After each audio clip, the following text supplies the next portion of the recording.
Tuhan, terima kasih untuk waktu yang Tuhan berikan kepada kami. Kami siap untuk belajar firman Tuhan bersama-sama.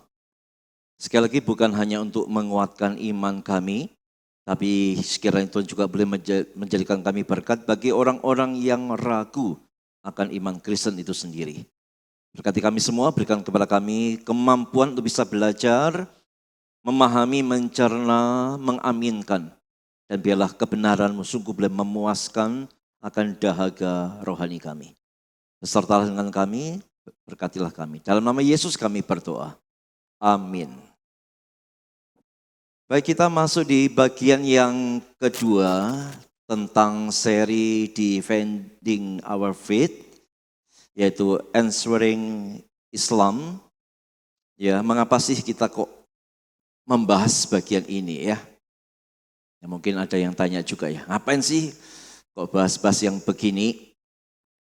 Saya sih memikirkannya dua sudut ya. Sudut yang pertama adalah fenomena yang saya pikir menjadi satu realita bahwa bisa dikatakan kalau bukan beberapa banyak orang Kristen yang kemudian meragukan imannya, itu karena ketidaksanggupannya untuk menjawab keberatan-keberatan atau tuduhan-tuduhan dari kawan-kawan muslim. Banyak ya, beragam pandangan, tuduhan. Lalu orang Kristennya tidak belajar. Lalu dianggap bahwa pandangan kawan-kawan muslim, tuduhan mereka dianggap masuk akal. Maka mereka meragukan iman Kristennya dan bisa jadi menjadi mu'alaf. Nah, gereja bertanggung jawab untuk hal ini. Ya, untuk kemudian membekali jemaat Tuhan sehingga sekiranya ada semacam tuduhan-tuduhan, pandangan-pandangan dari agama lain terhadap iman kita, paling tidak kita itu bisa mengerti, bisa membentengi diri. Lalu sudut pandang yang kedua adalah untuk kawan-kawan kita muslim. Kelas semacam ini adalah sebagai klarifikasi. Kenapa klarifikasi? Karena banyak hal pandangan mereka atau bahkan yang bersifat tuduhan itu sebenarnya bukanlah seperti yang kita percayai. Misalkan kawan muslim kita menganggap kita ini mempercayai A, padahal sebenarnya yang kita percaya bukan A.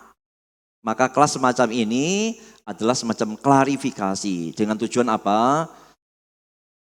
Minimal meskipun mereka tidak bisa mengimani apa yang kita percayai, minimal mereka bisa mengerti, oh ternyata Kristen tidak mempercayai seperti yang kami pikirkan.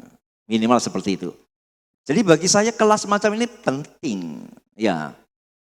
Karena tidak bicara menyerang, tapi mempertahankan iman bagi kekristenan dan sebagai klarifikasi bagi kawan-kawan kita muslim. Sehingga terjadi semacam kesamaan persepsi.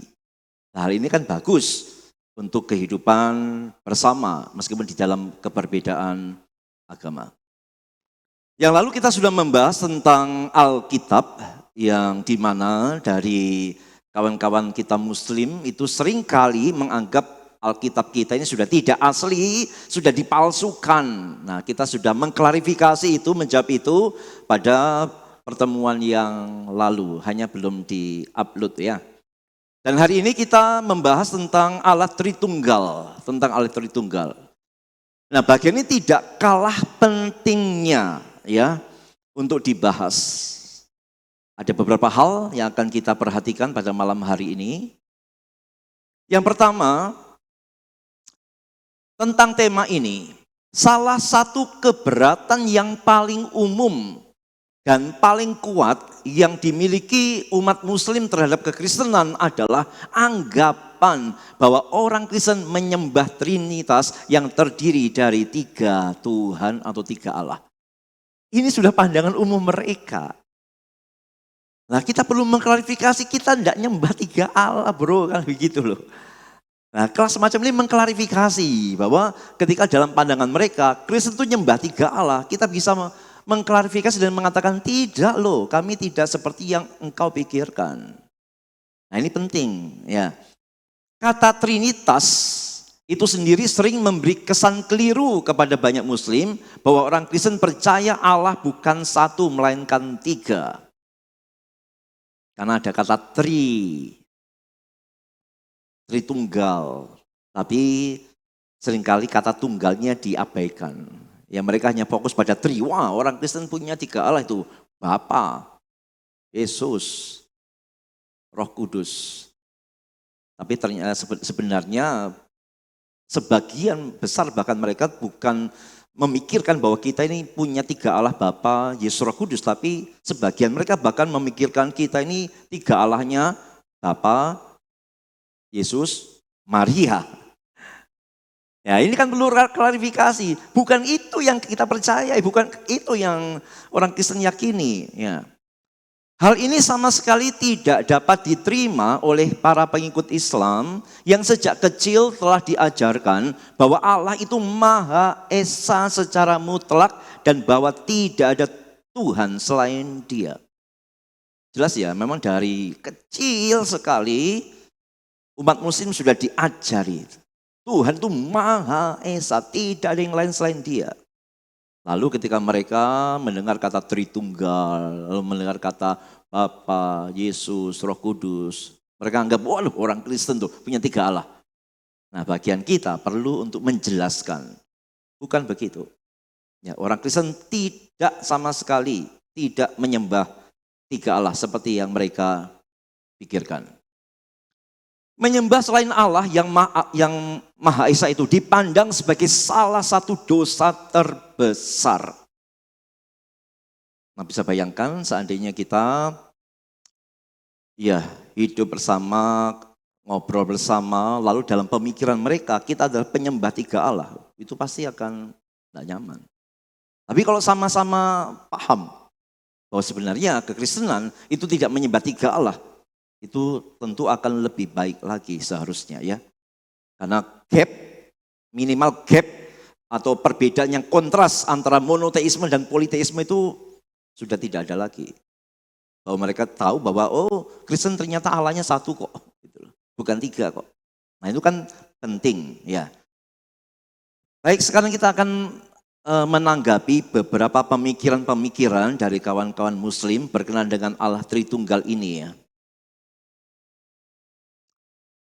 Yang pertama begini, dari mereka ya, bukankah kata Trinitas itu tidak pernah muncul dalam Alkitab? Loh kata Tritunggal itu gak ada dalam Alkitab, kata Trinitas gak pernah ada dalam Alkitab, kok kamu percaya itu loh? Jangan-jangan itu ajaran siapa? Ajaran Paulus saja ya. Orang-orang Yahudi percaya kepada satu Tuhan, Yahweh.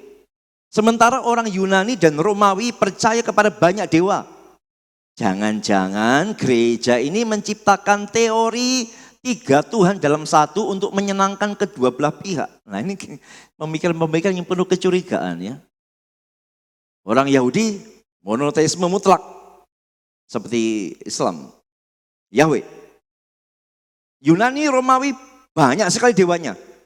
Oh berarti Kristen ini ngambil kedua-duanya. Yahudinya diambil, dewa-dewa Yunani, Romawinya diambil. Ya, jadilah Tritunggal. Tunggalnya dari Yahudi, trinya dari agama-agama penyembah berhala. Iya mungkin Kristen seperti itu. Nah kadang-kadang pemikiran-pemikiran seperti ini kalau kita tidak mengklarifikasinya, itu akan terus ada di dalam benak kawan-kawan kita ini ya. Padahal sebenarnya bukan itu yang menyebabkan kita percaya Tritunggal. Ya. Kalau tentang kata Tritunggal nih ya, itu tidak ada dalam Alkitab, kita memang ya, betul sekali. Kita tidak usah mengelak, memang betul. Kata Tritunggal memang tidak ada di dalam Alkitab. Seperti kata Tauhid, itu tidak ada dalam Al-Quran. Sama-sama tidak ada dua kata itu di kitab masing-masing. Tetapi ajarannya ada. Kita percaya Tritunggal karena Alkitab menyatakannya semacam itu. Meskipun katanya atau istilahnya tidak ada. Nah, mengapa pemikiran-pemikiran seperti ini kental sekali di dalam kalangan kawan-kawan muslim? Ya karena memang di dalam Al-Quran itu ada beberapa surah ya. Ada beberapa surah yang berkata seperti ini. Misalnya surah 4 ayat 171. Dan janganlah kamu mengatakan Tuhanmu tiga. Berhentilah dari ucapan itu. Itu lebih baik bagimu. Sesungguhnya hanya Allah lah Tuhan yang Maha Esa. Jadi surah ini mengatakan jangan ngomong Tuhanmu itu tiga. Berarti ada semacam konsep yang pada waktu itu terjadi. Mungkin ada orang-orang Kristen yang mereka sebut Nasrani itu, ada kelompok-kelompok yang memang mengakui Tuhannya tiga. Bisa jadi semacam itu. Tapi kan itu bukan pandangan Kristen yang umum. Kalau seandainya pada masa di daerah Arab sana pada waktu itu ada kelompok-kelompok Kristen yang mengakui tiga Allah. Misalnya kalau memang ada, itu tidak berarti mewakili seluruh kepercayaan Kristen. Karena Kristen pada umumnya tidak pernah mengakui tiga Allah. Ya, jadi bisa saja ya surah ini muncul menanggapi mungkin ada kelompok Kristen yang mengakui adanya tiga Allah itu. Atau surah 5 ayat 73. Sungguh telah kufur orang-orang yang mengatakan bahwa Allah adalah salah satu dari yang tiga. Padahal tidak ada Tuhan selain Tuhan yang Maha Esa. Jika mereka tidak berhenti dari apa yang mereka katakan, pasti orang-orang kufur di antara mereka akan ditimpa azab yang sangat pedih. Jadi bisa bayangkan berdasarkan surah-surah ini, kalau kawan-kawan kita Muslim tidak mendapat klarifikasi dari Kristen bahwa apa yang kita percaya tidak seperti yang mereka pikirkan, wah, tidak nyaman, begitu ya. Jadi perlu semacam klarifikasi. Misalkan surah 112 ayat 1 sampai 4. Katakanlah Nabi Muhammad, dialah Allah yang Maha Esa, Allah tempat meminta segala sesuatu. Dia tidak beranak dan tidak pula diperanakkan, serta tidak ada sesuatu pun yang setara dengannya. Nah ini nanti kita akan menjawabnya waktu membahas tentang Yesus sebagai anak Allah ya. Nah di dalam pemikiran mereka, Yesus adalah anak Allah. Allah kok beranak? Maka mereka mengingat surah ini langsung kemudian menjudge kita kafir. Karena Allah itu tidak beranak. Jadi kalau kita percaya Allah yang beranak, kita benar-benar kafir. Padahal kita tidak percaya seperti yang mereka pikirkan. Kita Kristen juga tidak percaya Allah itu beranak. Tidak. Kekristenan sama sekali tidak percaya dan tidak pernah mengajarkan Allah itu beranak. Seperti manusia beranak. Tidak. Tapi istilah Yesus adalah anak Allah, itu tentu saja bukan anak secara biologis, tapi istilah anak sebagai relasi. Konteks relasional, bukan konteks biologis seperti keluarga A punya anak namanya siapa, tidak seperti itu. Nah bagian-bagian ini kan perlu sekali lagi dijelaskan bahwa kita pun percaya Allah itu tidak beranak seperti pemikiran bahwa manusia itu beranak. Tidak seperti itu juga. Lalu surah 5 ayat 116. Ingatlah ketika Allah berfirman, wahai Isa putra Maryam, apakah engkau mengatakan kepada orang-orang, jadikanlah aku dan ibuku sebagai dua Tuhan selain Allah? Dia, Isa, menjawab, Maha suci engkau, tidak patut bagiku mengatakan apapun yang bukan hakku. Jika aku pernah mengatakannya, tentulah engkau telah mengetahuinya. Engkau mengetahui apapun yang ada pada diriku, dan aku tidak mengetahui apapun yang ada pada dirimu. Sungguh engkaulah yang maha mengetahui segala yang gaib. Nah, mengapa surah ini muncul sampai mengatakan bahwa apakah engkau Isa mengatakan kepada orang-orang, jadikanlah aku dan ibuku sebagai dua Tuhan? Nah, ada kemungkinan ya memang dalam sejarah di Jazirah Arab pada abad 5 dan 6 itu ada sekte Kristen, itu yang menyembah Maria. Saya lupa nama sektenya, tapi itu ada. Di abad 5 dan ke-6, di Jazirah Arab, memang ada kelompok Kristen itu yang memperlakukan Maria sebagai pribadi yang disembah. Sehingga sangat mungkin itu yang melatar belakangi munculnya surah ini. Tapi masalahnya, kelompok Kristen yang melakukan ritual terhadap Maria sebagai ilah, itu bukanlah Kristen secara umum. Itu sekte sesat dari Kristen. Nah, cuma masalahnya adalah ketika teman-teman Muslim membaca ini, langsung pandangan mereka kepada Kristen secara umum, itu jadi salah. Karena sangat mungkin surah ini muncul untuk menanggapi dari sekte Kristen yang memang mempertuhankan Maria. Padahal itu kan bukan pandangan Kristen secara umum. Jadi kemudian jadi salah kaprah ketika dibaca surat ini lalu pikiran mereka kepada kekristenan secara umum. Nah, maka kita perlu menjelaskan itu mah bukan pemikiran kami.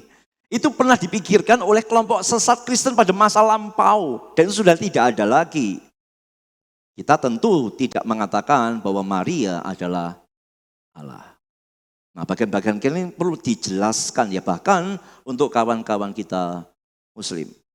Sehingga minimal mereka meskipun tidak mengimani apa yang kita imani, sekali lagi minimal mereka terkonfirmasi, terklarifikasi bahwa apa yang mereka pikirkan tentang kita selama ini ternyata tidaklah benar adanya.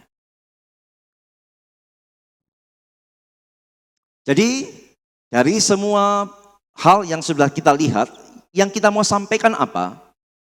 Terhadap pemikiran dari kawan-kawan Muslim yang berasumsi bahwa kita menyembah tiga Allah, maka kita harus dengan sangat yakin harus mengatakan kekristenan tidak menyembah tiga Allah.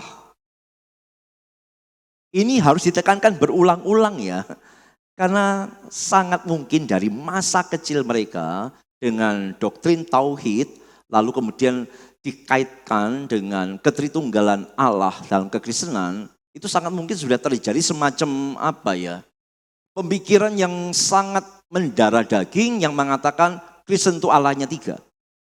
Maka bagi kita terus menyuarakan kekristenan tidak menyembah tiga Allah. Kekristenan yang benar tidak pernah mempercayai, tidak pernah mengajarkan bahwa Kristen punya tiga Allah. Tidak, itu terus perlu diulang-ulang terus. Melainkan kita menyembah satu-satunya Allah yang Esa, sama seperti mereka, sama seperti Yahudi, menyembah satu-satunya Allah yang Esa, hanya bedanya adalah di dalam keesaan Allah, di dalam iman Kristen, itu ada tiga pribadi yang berbeda. Jadi keesaan konsepnya sama. Seperti Yahudi, seperti Islam, Kristen juga menyembah Allah yang Esa, itu sudah harga mati. Tetapi bedanya adalah di dalam iman Kristen, di dalam keesaannya, itu ada tiga pribadi yang berbeda.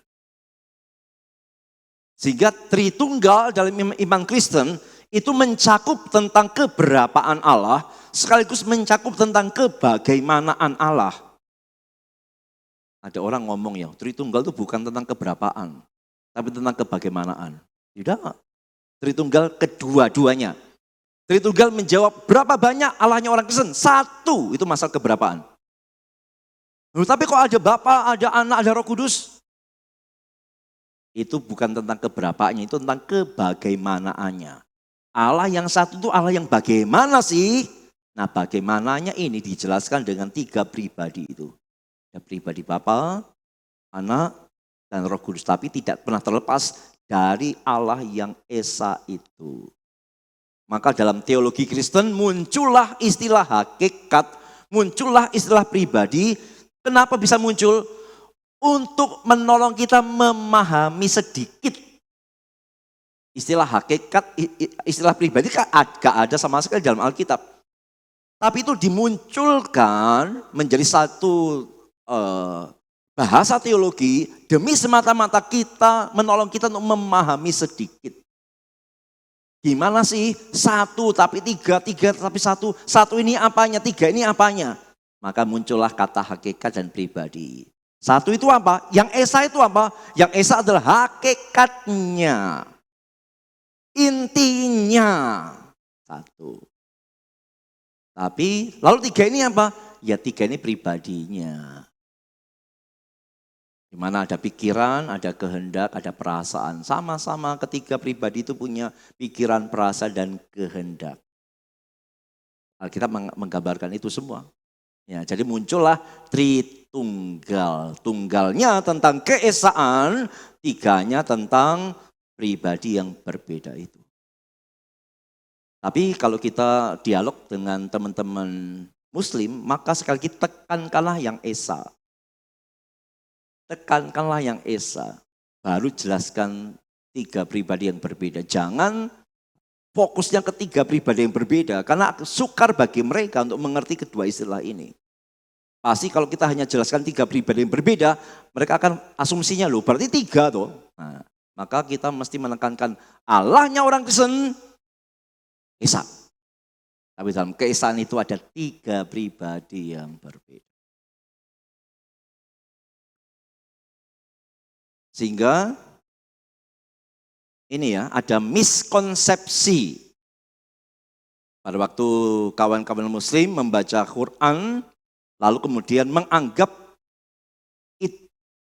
yang sedang dibicarakan adalah kekristenan pada masa kini, maka itu sudah miskonsepsi. Bisa jadi ketika surah-surah itu muncul, itu sedang membahas sekte-sekte Kristen yang mempercayai mungkin tiga Allah, atau minimal mereka mempertuhankan Maria tadi.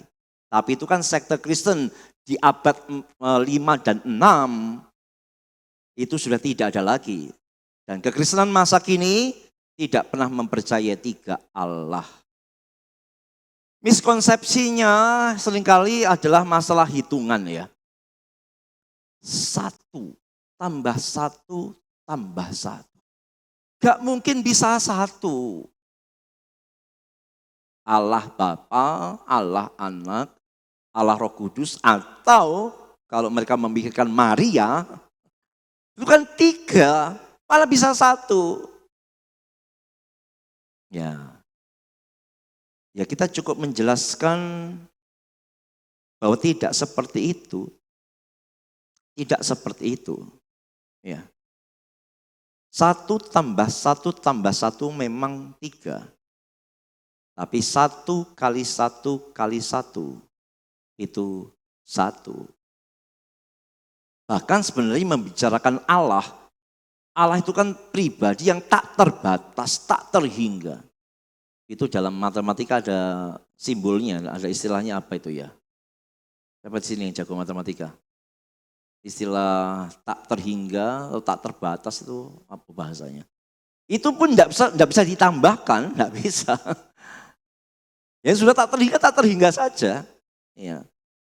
Jadi analogi yang dipakai 1 tambah 1 tambah 1 itu bukanlah analogi yang diterima. Ya karena ya 1 kali 1 kali 1 tetap 1 juga. Jadi kalau ingin semacam mengklarifikasi, kita sekali lagi bisa pakai yang itu ya. Segitiga itu. Hanya satu Allah. Satunya Allah yang esa. Tapi di dalamnya ada Bapa, ada Anak, ada Roh Kudus. Bapa adalah Allah, Anak adalah Allah, Roh Kudus adalah Allah. Tapi bukan 3 Allah. Satu Allah. Ya. Itu sudah kita pelajari cukup sering ya. Cukup sering sekali. Mungkin mereka mengatakan ini gak masuk akal. Bapa adalah Allah, Yesus adalah Allah, Roh Kudus adalah Allah. Kok bisa satu Allah? Itu tidak masuk akal. Tentu bagi pemikiran mereka tidak masuk akal. Tapi ingat ya, di dalam masalah akal itu minimal ada 3 istilah. Rasional, irasional, dan supra-rasional. Rasional itu apa? Yang masuk akal. Rasional yang masuk akal ya. Kalau irasional itu tidak masuk akal atau kontradiksi, itu irasional. Kalau suprarasional itu melampaui akal. Tidak sanggup kita, dengan akal kita sudah tidak sanggup, namanya suprarasional. Kalau begitu Tritunggal itu letaknya di mana? Rasional? Enggak. Buktinya banyak yang bingung kok. Dengan mencoba pakai akalnya bingung kok. Irasional? Tidak. Allah Tritunggal menjadi irasional kalau begini loh. Orang Kristen mengajarkan Allah itu satu hakikat sekaligus tiga hakikat. Itu irasional. Orang Kristen itu percaya Allahnya itu satu pribadi sekaligus tiga pribadi. Itu irasional. Tapi untuk mengatakan Allahnya orang Kristen itu satu esa dalam hakikatnya. Tapi dalam satu hakikat, dalam keesaan hakikat itu ada tiga pribadi yang berbeda. Kok bisa? Ini bukan ranahnya rasional, ini juga bukan irasional, tapi ini suprarasional. Melampaui pemikiran kita. Justru yang suprarasional ini itu menjadi logis. Kenapa? Pengertian Allah yang suprarasional itu, yang melampaui akal, itu justru menjadi logis. Karena itu akan searah, sejalan dengan satu pemikiran manusia itu terbatas, Allah itu tak terbatas. Manusia itu ciptaan, Allah itu pencipta jauh lebih besar dari semua yang diciptakan. Maka menjadi tidak masuk akal ketika Allah yang tak terbatas itu bisa terangkum penuh 100% dalam pemikiran manusia yang terbatas. Nah, poin ini nanti kita juga perlu tekankan ya. Justru pengertian Allah Tritunggal yang dalam tanda kutip tidak pernah bisa memuaskan pemikiran kita sampai tuntas, itu justru logis. Karena kita ciptaan. Kita mau mengerti sang pencipta itu loh, mana bisa penuh semuanya. Gak bisa. Kita ini terbatas, otak kita ini cuma berapa sih besarnya? Memori kita berapa kuat sih? Kita mau merangkum Allah dengan kesempurnaannya? Gak bisa. Ya. Lalu yang berikutnya yang kedua. Bukankah konsep tentang Allah itu sangat mudah dipahami dalam Islam? Bahkan jika Anda menulis 1000 buku pun, Anda tidak akan pernah bisa menjelaskan doktrin Tritunggal sepenuhnya. Ya, kita akui bahwa memang konsep Allah di dalam Islam itu jauh lebih mudah dipahami daripada konsep Allah Tritunggal. Memang begitu adanya. Ya tidak bisa dipungkiri memang begitu. Allah sebagai satu hakikat sekaligus satu pribadi, ya tentu gampang ya seperti kayak kita. Kita ini kan satu hakikat satu pribadi. Ya memahami semacam itu gampang. Memang akan lebih sulit memahami satu hakikatnya. Tapi di dalamnya ada tiga pribadi yang berbeda. Memang lebih sukar. Memang lebih sukar. Memang lebih kompleks, iya. Tapi perhatikan beberapa poin ini. Kompleksitas bukanlah argumen yang menentang kebenaran. Bahwa Allah itu semakin rumit dipahami, itu tidak pernah menggugurkan tentang kebenaran Allah yang sebenar-benarnya.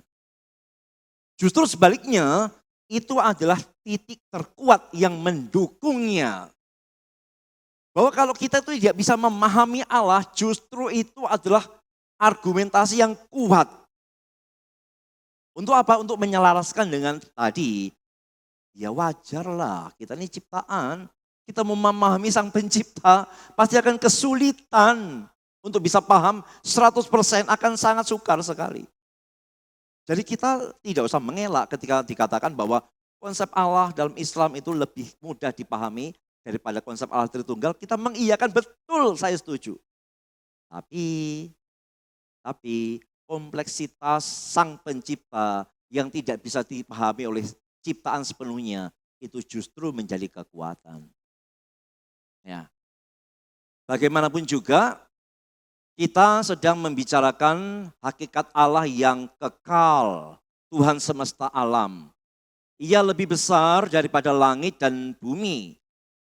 Apakah mengherankan bagi kita yang hanyalah makhluk fana dan terbatas, jika memang kita tidak dapat sepenuhnya memahami Dia? Justru itu yang tidak mengherankan kalau kita yang terbatas, kemudian tidak bisa sepenuhnya memahami Allah yang tidak terbatas. Seperti yang dikatakan Ayub ya, Ayub pasal 11 ayat 7 dan 8.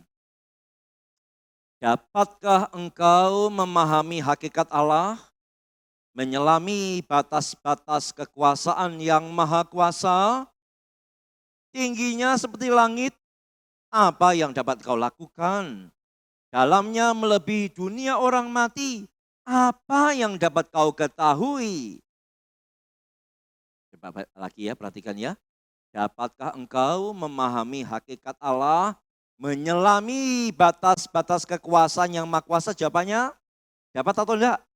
Tidak dapat. Artinya tidak dapat itu artinya apa? Ada banyak hal dalam diri Allah yang kita tidak bisa pahami sepenuhnya. Termasuk Tritunggal itu. 3 pribadi dalam satu hakikat. Itu termasuk bagian yang tak mungkin kita bisa pahami secara tuntas. Tidak mungkin karena kita hanyalah ciptaan yang terbatas. Sedangkan Dia pencipta yang tidak terbatas. Jika memang konsep tentang Allah dapat dengan mudah dipahami oleh pikiran manusia, bukankah itu mungkin justru lahir dari pikiran manusia itu sendiri? Ya, jadi ketika ada klaim bahwa konsep Allah di dalam Islam jauh lebih mudah dipahami, kita mengiyakan. Tapi justru ketika kita mengiyakan bukan itu kelemahan kita, justru itu kekuatan kita untuk menyadari ya justru masuk akal dong. Kita yang manusia terbatas tidak mungkin bisa memahami pribadi yang tak terbatas itu. Jadi tentang ini, doktrin Tritunggal itu tidak bertentangan dengan akal. Ya. Namun berada di atas ranah penalaran manusia yang terbatas. Jadi doktrin Tritunggal sekali lagi itu tidak bertentangan dengan akal, tapi itu berada di atas ranah rasio kita. Karena ingat kita hanya ciptaan yang terbatas. Kita akan lihat satu ayat yang mungkin bisa menolong untuk diarahkan ke sana juga ya. Bahwa sebenarnya kita itu bisa kok menerima apa yang melampaui akal. Contohnya ya, Kisah Rasul 26 ayat 8. Mengapa kamu menganggap mustahil bahwa Allah membangkitkan orang mati? Jadi ini kan Paulus waktu ngomong ke Raja Agripa dan para anggota istananya, dia tidak berusaha menjelaskan secara rasional bagaimana orang mati bisa bangkit kembali. Ya, jadi semua kajian ilmiah tentang dunia alam tidak akan pernah mampu memberikan penjelasan rasional tentang bagaimana hal itu mungkin terjadi. Mujizat kan berkata itu kan. Mujizat kan sesuatu yang tidak bisa dijelaskan, dipahami sampai tuntas kan. Tidak bisa kan. Gimana ceritanya orang mati bangkit? Mau dijelaskan pakai teori fisika apa, kimia apa? Tidak bisa. Itu melampaui, supra dari rasio kita. Bukankah kebanyakan kita tidak mempersoalkan itu? Tidak menganggap, oh ini tidak masuk akal, ini. Kan tidak, kita menerima itu sebagai keajaiban. Kita menerima sebagai sesuatu yang melampaui akal kita, mujizat. Kalau kita bisa menerima mujizat, kenapa kita tidak bisa menerima waktu kita berhadapan dengan kita tidak bisa memahami Tritunggal itu dengan tuntas. Bukankah kita tidak bisa memahami mujizat dengan tuntas juga? Ada banyak hal yang kita tidak bisa pahami dengan tuntas. Yang kita yakini itu sudah supra, sudah di atas rasio kita. Jadi kalau kita mau membandingkan bahwa kita hanya mau menerima yang lebih mudah saja, coba kita bandingkan saja. Kita itu maksudnya akan lebih menerima yang mana? Lebih gampang menerima yang mana? Bumi ini datar atau bumi ini bulat? Jauh lebih gampang menerima memang bumi ini datar. Tapi kebenarannya apa?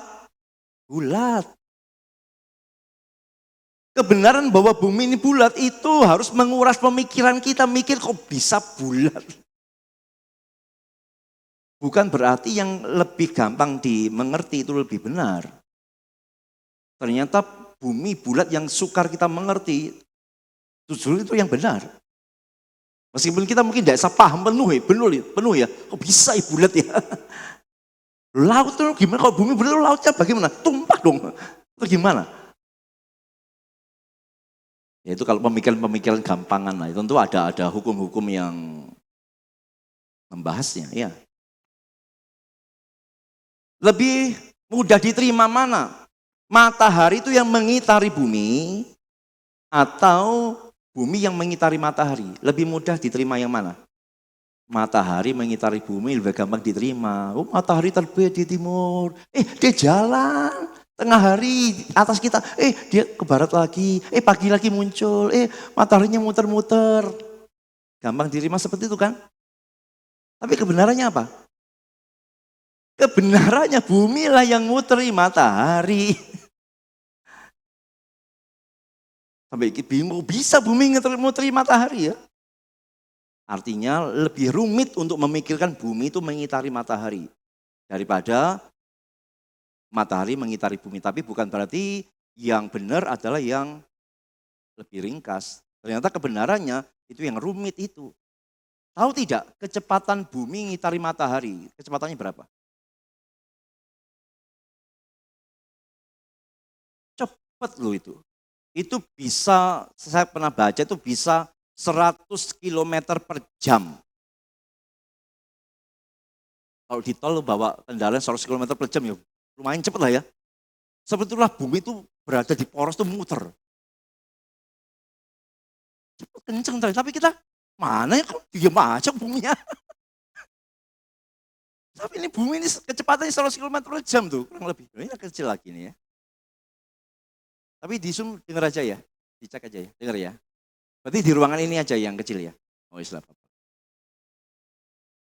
Ternyata kita sebenarnya dalam banyak hal, ya kita tuh jauh lebih percaya memang hal rumit itu bisa lebih diterima daripada hal yang sederhana. Kalau kita dalam hal yang lain saja bisa menerima ini, mengapa tidak di dalam hal Allah? Memikirkan Allahnya, pengertian Allah dalam orang Kristen itu rumit, sukar. Justru itu kekuatan kita. Betul, sukar rumit. Karena dia tak terbatas, kita ini terbatas. Maka wajar bahwa yang terbatas itu gak bisa paham penuh. Oke, jadi itu adalah kita menjawab ya kalau ada pandangan tentang lebih mudah konsep Allah di dalam Islam daripada konsep Tritunggal dalam Kristen. Itu adalah cara pandang kita menanggapinya tanpa kita merendahkan. Tapi itulah klarifikasi dan cara pandang kita. Kita memang terima, iya betul. Allah dalam kekristenan jauh lebih rumit.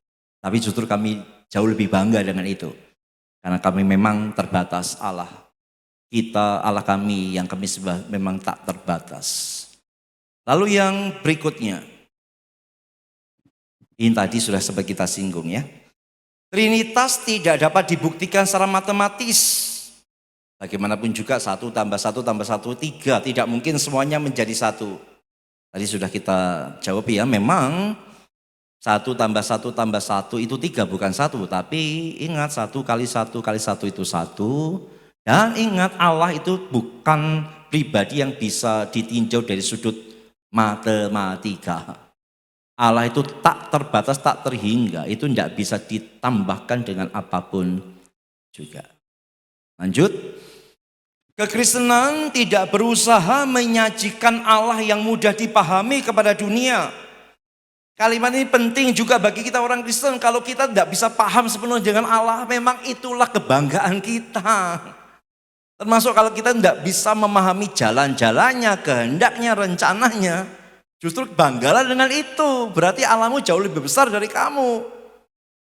Kalau kita ingin mengunci Allah dalam logika kita, mengunci Allah dalam rencana kita, justru sedihlah punya Allah yang semacam itu. Tapi justru banyak orang Kristen suka yang begitu ya. Suka membuat Allah terpenjara dalam rencananya, terpenjara dalam logikanya. Gitu ya. Yang jadi Allah kalau begitu siapa dong? Justru waktu kita tidak bisa ngerti jalan-jalannya, kehendaknya, justru kebanggaan kita. Betul Tuhan, engkau terlalu luar biasa, kira-kira begitu ya. Jadi kekristenan tidak berusaha menyajikan Allah yang mudah dipahami kepada dunia. Tujuannya adalah menyatakan Allah yang dapat dikenal. Bapa yang mengasihi anak-anaknya, anak Allah yang mati untuk menebus mereka, dan Roh Kudus yang membaharui serta menguduskan mereka. Dan mereka bukanlah tiga Allah, melainkan satu Allah yang esa. Baik, next. Ini yang kedua, terakhir. Bukankah doktrin Trinitas tidak konsisten dengan Alkitab sendiri? Bukankah Alkitab menyatakan Allah itu esa? Ya, sekali lagi ketika ada pandangan seperti ini, kita mengiyakan betul sekali. Alkitab kami memang menekankan Allah itu esa, dan itu yang kami yakini. Kalau begitu Tritunggal bagaimana dong? Tritunggal bukan tiga Allah bro.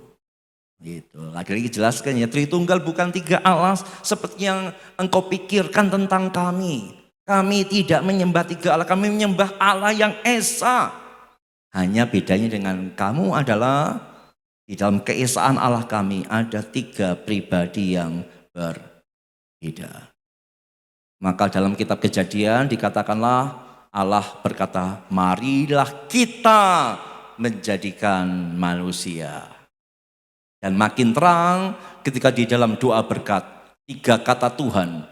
Tuhan memberkati, Tuhan menyinari, Tuhan mengarahkan wajahnya.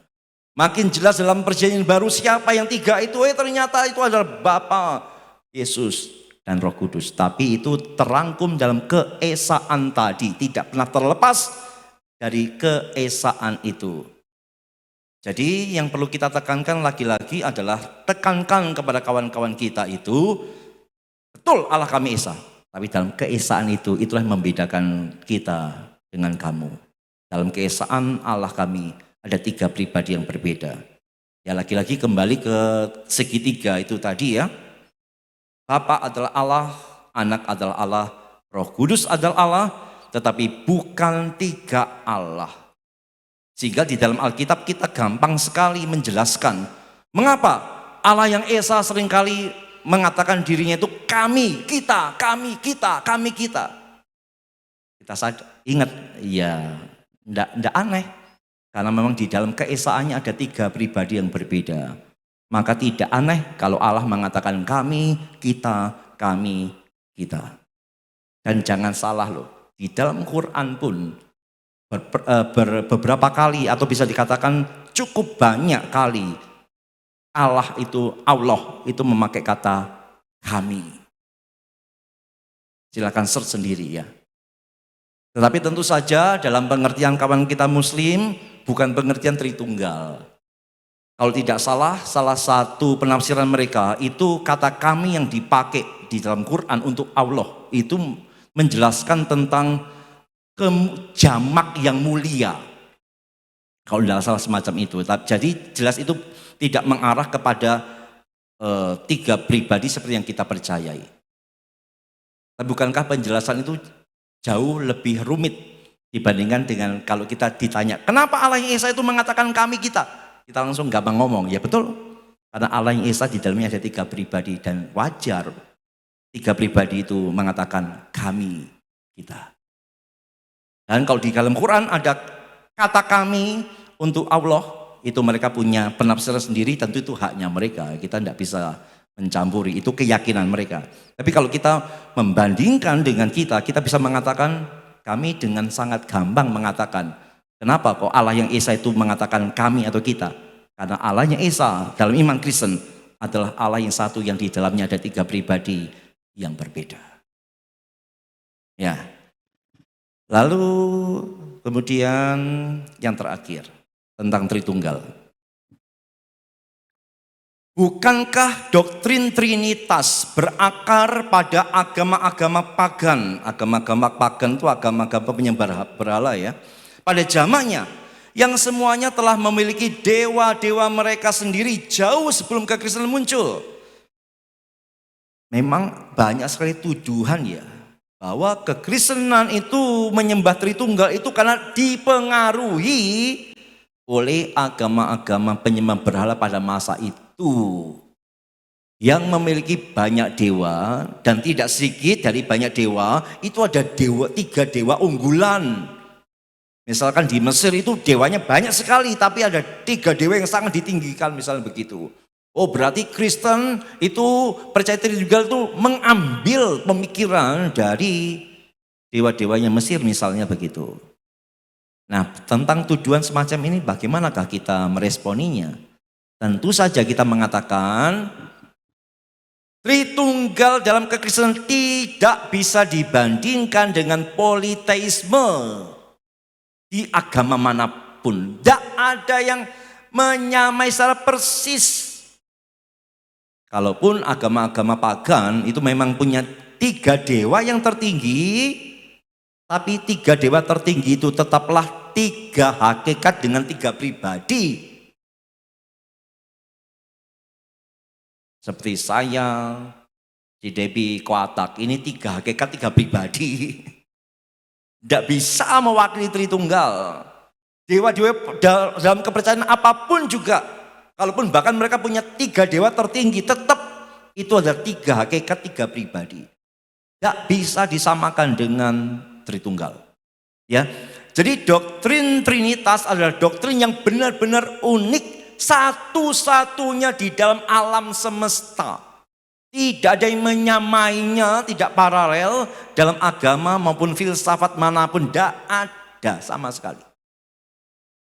Jadi menyamakan Tritunggal dengan 3 dewa terbesar dalam berbagai agama itu tidak cocok. Karena 3 dewa terbesar pun itu sekali lagi 3 hakikat 3 pribadi. Sedangkan Tritunggal Esa, tapi di dalamnya ada 3 pribadi yang berbeda. Dan itu satu-satunya yang ada dalam seluruh semesta. Tidak ada yang menyamai. Lalu kemudian tidak seorang pun dapat mengada-ngadakannya, tidak ada. Dan doktrin ini tidak akan pernah ditemukan jika tidak disingkapkan kepada kita dalam halaman-halaman perjanjian baru. Jadi kenapa sih orang Kristen percaya Tritunggal? Bukan karena agama-agama pagan, bukan, tidak ada urusan. Tidak ada hubungan sama sekali. Kita percaya Tritunggal berdasarkan penyingkapan yang Allah lakukan dengan memberikan kepada kita Alkitab Perjanjian Lama dan Perjanjian Baru. Dibacalah PL dari Kejadian, terus sampai masuk PB. Tersingkap semua siapakah Allah yang sejati itu. Allah yang Esa, tapi yang di dalam keesaannya ada 3 pribadi.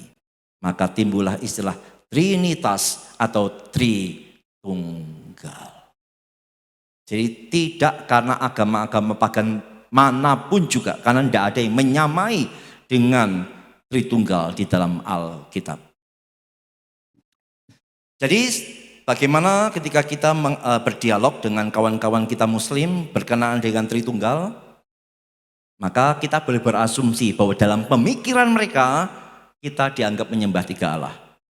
Nah, sehingga kita perlu berdialog dengan baik dengan mengklarifikasi mulai dari titik temu bahwa Kristen juga percaya Allah itu Esa, bukan 3.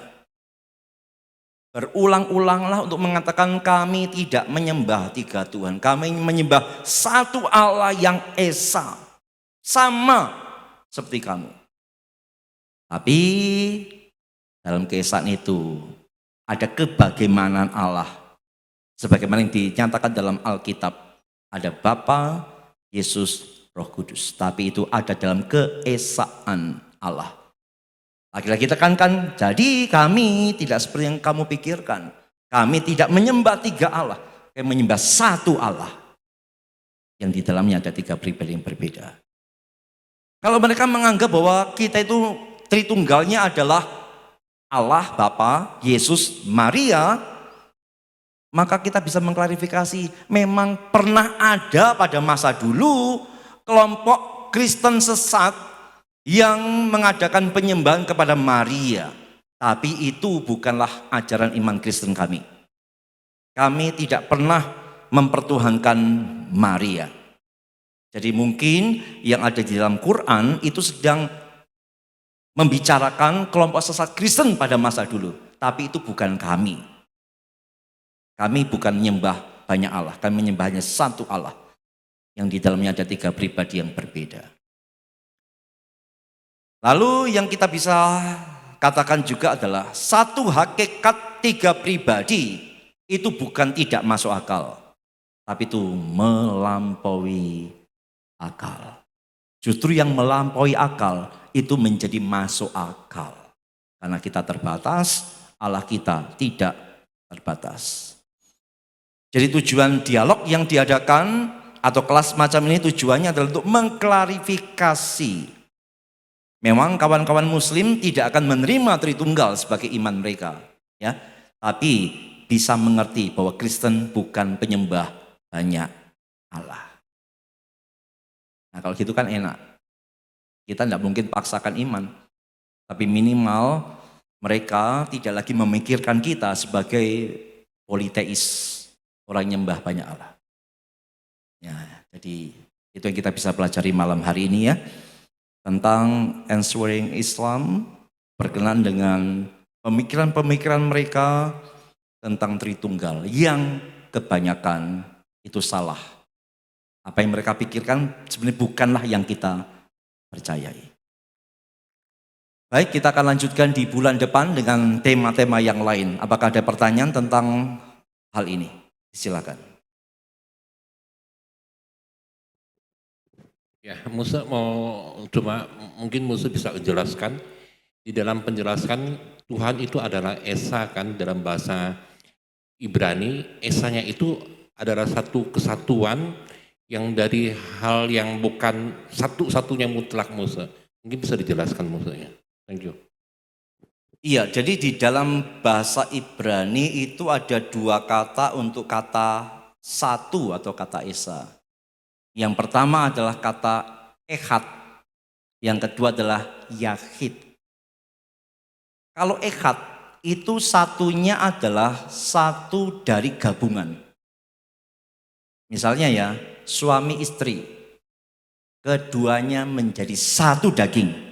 Nah, kata satu di sana adalah pakai echad, dua jadi satu, echad.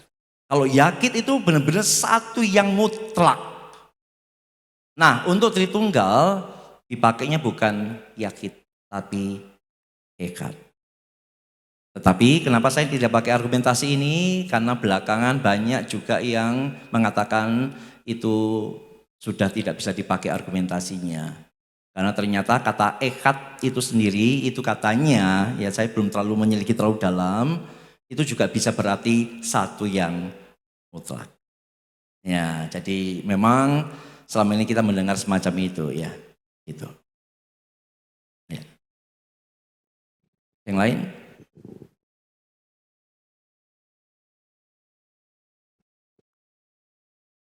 Ya maaf semua, Musa.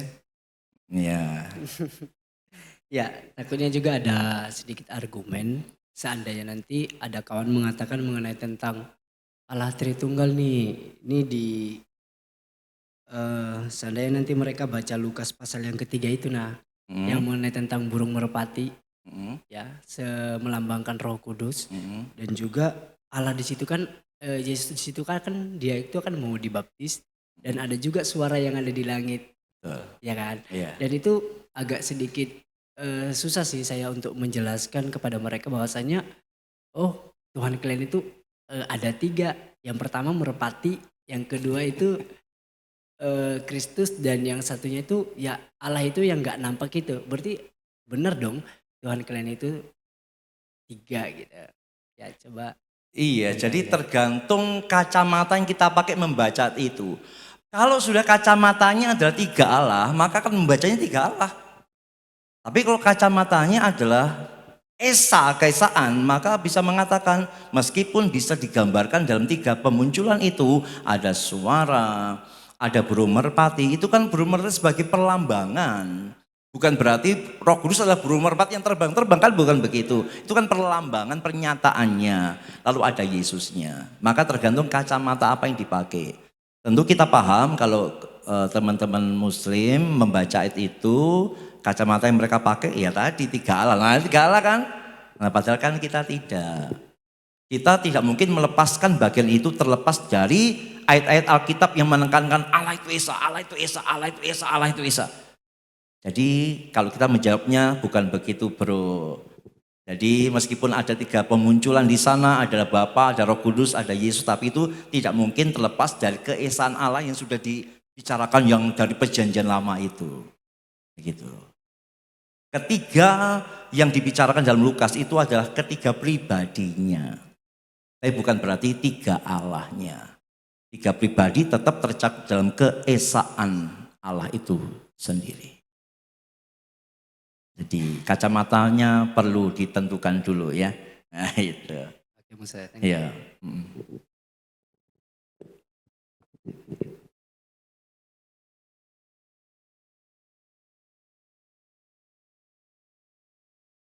Wah ini berat ini. Berat ini. Musa, ini tanya ya. Ini kan pernah Tuhan Yesus waktu dibaptis sama Yohanes kan ada suara dari itu, inilah anakku yang kukasihi. Nah itu bisa ndak itu jadi argumennya orang Islam untuk menyerang kita? Kok ada dari langit berarti Bapak itu di atas, lalu dia bilang inilah anakku yang kukasihi. Seperti itu. Kira-kira kita jawabnya bagaimana? Iya tentu dalam kacamata kawan-kawan muslim waktu melihat ada istilah-istilah Yesus anak Allah, pemikirannya adalah anak biologis. Nah itulah yang perlu kita klarifikasi. Jadi meskipun Allah itu menyebut Yesus sebagai anaknya, itu bukan berarti Allah lalu menikah dengan Maria lahirnya Yesus. Tidak. Istilah anak Allah yang ditujukan kepada Yesus adalah istilah relasional dalam 3 pribadi Allah yang berbeda tadi. Istilah relasi saja, bukan istilah biologis bahwa Allah itu nikah atau bagaimana lalu punya anak. Tidak, itu istilah relasi. Hanya itu yang kita bisa sampaikan kepada mereka. Ya karena memang kebenarannya Allah memang tidak pernah beranak seperti halnya manusia beranak. Nah itu kan yang seringkali disalahpahami kan, kemudian timbul ejekan terhadap kita kan, kalau Allah beranak siapa bidanya? Nah itu kan pemikiran seolah-olah kita percaya Allah itu beranak seperti manusia beranak, padahal kan tidak. Istilah anak-anak yang dilekatkan pada Yesus adalah istilah relasional antara pribadi Bapa dengan pribadi anak. Betapa mereka itu terikat terlalu kuat di dalam kasih. Ini sedikit menyimpang ya pertanyaan. Kita doa itu dalam nama Tuhan Yesus. Amin gitu. Kenapa enggak dalam nama Allah Bapa, Putra dan Roh Kudus? Amin. Ya ayo, kenapa ayo? Terlalu panjang ya, makanan sudah mulai dingin ya. Enggak. Kenapa doa kita itu diakhirinya dalam nama Tuhan Yesus? Kenapa kok bukan dalam nama Allah Bapa, Putra dan Roh Kudus? Saya sudah pernah sampaikan ini, mungkin lupa ya. Waktu kita berdoa mengakhirnya kami berdoa di dalam nama Tuhan Yesus. Itu artinya kita menyadari doa kita itu bisa didengar oleh Allah, oleh Bapa, itu hanya karena Yesus mati di salib. Kita doakan sebagai anak nih. Doanya kan kepada Bapa. Kapan kita bisa jadi anak? Waktu percaya Yesus. Mengapa kita bisa jadi anak? Karena Yesusnya. Jadi waktu kita berdoa dalam nama Yesus aku berdoa, itu harusnya dengan kesadaran begini loh. Aduh, aku ini bisa doa begini itu hanya karena Yesus. Coba Yesusnya tidak datang, tidak mati bagiku, aku tidak mungkin layak berdoa semacam ini.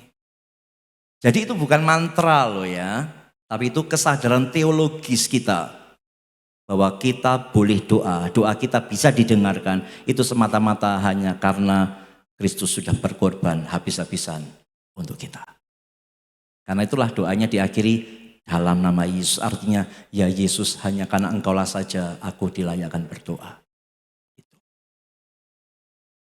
Lalu kenapa doa kok tidak dilakukan dalam nama Tritunggal? Memang Alkitab tidak melarang, tapi Alkitab juga tidak mengajarkannya.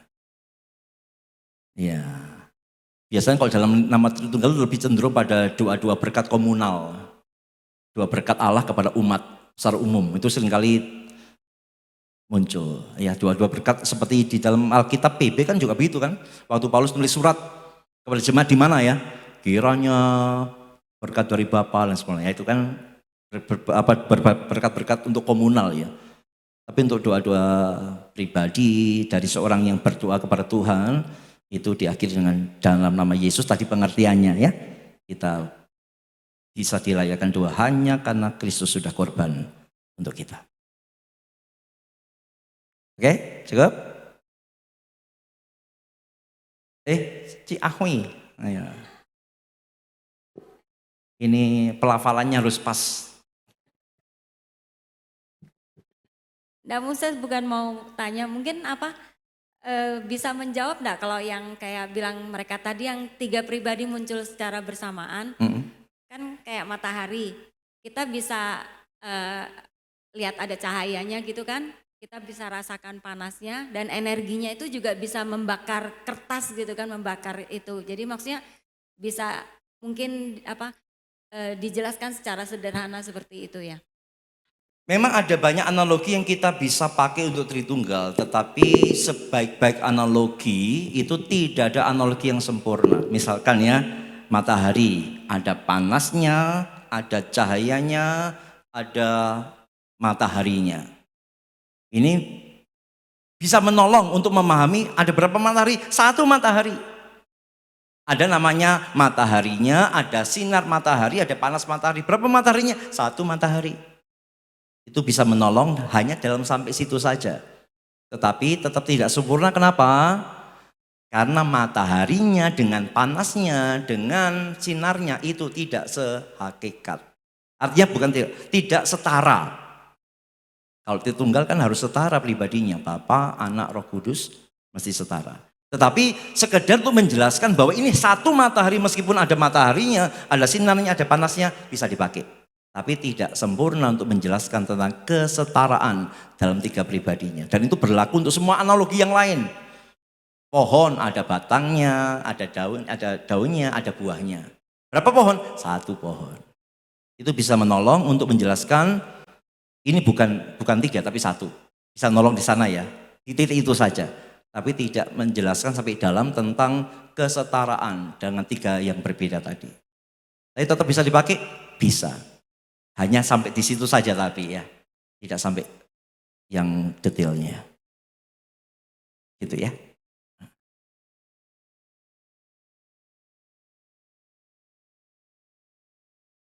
Baik, di Zoom, apakah ada yang mau tanya di Zoom? Oh ya silakan. Wah kalau Tritunggal ini malah banyak yang tanya juga ya. Kemarin bahas Alkitab sepi. Mau nanya Musa, mungkin ini ke Tritunggal lagi ya Musa. Bagaimana sih tanggapan Musa perihal Allah modalisme? Allah modalisme misalnya Allah Bapa hadir di perjanjian lama, Allah Anak hadir di perjanjian baru, Allah Roh Kudus hadir di sekarang. Nah, kita kan baca Trinitas ini ketiganya itu ketiga pribadi itu hadir dalam 1. Nah, eksistensi Allah Anak dan Allah Roh Kudus tadi apakah hadir di perjanjian lama Musa? agar kita tidak menjadi percaya modalisme tadi. Apakah ada kedua pribadi tadi di perjanjian lama? Itu aja Ustaz. Ya, modalisme atau bisa nama lainnya adalah sabelianisme itu adalah ajaran yang menolak Tritunggal, tapi yang mereka ajarkan adalah Allah itu satu hakikat, bukan tiga pribadi tapi tiga perwujudan. Jadi satu hakikat, satu pribadi, hanya tiga perwujudan. Jadi di PL namanya Bapa. Tapi Bapa yang sama, waktu mau korban, dia ganti nama jadi Yesus. Bapa dan Yesus yang sama, itu waktu naik lalu turun lagi, jadilah Roh Kudus. Jadi bukan tiga pribadi, satu pribadi tiga perwujudan. Ya kayak contoh Stephen misalkan ya. Di gereja guru Injil, di pastori suami atau papa ya. Tapi nanti gimana lagi ya? Gimana? Misalkan di sekolah, misalkan ya ngajar guru, ya. Berarti contoh Stephen kan satu pribadi aja nih, ya. Tapi dia kalau di rumah jadi suami atau papa, di gereja jadi hamba Tuhan, nanti kalau di sekolah jadi guru. Nah itu modalistik seperti itu. Jelas ini ajaran sesat. Dan itu sudah dikecam dalam konsili-konsili gereja awal-awal dulu. Sudah dikecam sebagai ajaran yang sesat. Kalau begitu apakah ada nih Bapa dan Yesus dalam PL? Yo namanya Allah Tritunggal, Allah yang kekal. Bahkan sebelum ada PL, sebelum ada bahkan apapun ya sudah ada mereka. Tapi apakah ada dalam Alkitab? Jelas ada. Jelas ada. Roh Allah dalam perjanjian lama terlalu banyak. Yesusnya, iya meskipun tidak secara terang benderang, itu juga pernah dimunculkan. Ya pernah dimunculkan. Itu bisa dicari nanti atau pembahasan khusus tentang kehadiran dan kehadiran Kristus dalam perjanjian lama. Tentu namanya bukan Yesus. Ya, namanya bukan Yesus. Karena Yesus itu adalah inkarnasi dari anak Allah dan itu baru ada di perjanjian baru. Jelas nama Yesusnya tidak ada. Tapi bayangan-bayangan yang menggambarkan itu ada semua. Tercermin dari beberapa nama misalnya Hosea, Yosua.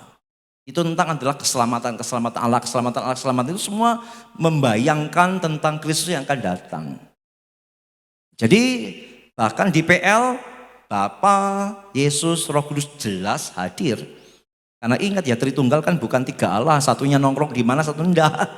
Kan satu Allah yang sama-sama hadir, sama-sama maha tahu, sama-sama maha kuasa dan lain sebagainya. Tentu satu hadir, semua hadir, tiga pribadinya. Tidak ada yang tidak. Baik, kalau mungkin masih ada pertanyaan susulan bisa ditanyakan di tajam. Nanti dijawab sama contoh Stephen. Ya, tajam. Hari Kamis depan tajam ya. Jadi kalau ada masih pertanyaan tersisa, silakan boleh ditanyakan di tajam. Isi Google Form-nya secepat mungkin. Oke, kita akhiri ya, kita berdoa ya. Tuhan kami bersyukur boleh belajar pada malam hari ini. Kiranya kalau ada orang Kristen yang meragukan imannya dan boleh belajar akan hal ini, kiranya Tuhan boleh menguatkan kembali.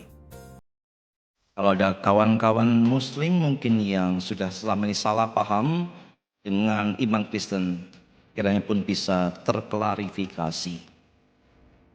Dan biarlah apa yang kami kerjakan pada malam hari ini juga boleh memuliakan Engkau. Kami semakin mengenal, semakin bangga akan Allah kami. Allah yang luar biasa. Terima kasih Tuhan, berkati kami terus untuk setia belajar. Dan biarlah dengan itu kami semakin mengasihi dan memuliakan Engkau. Kami mengakhiri kelas ini dalam nama Yesus kami berdoa. Amin. Selamat malam, Tuhan berkati.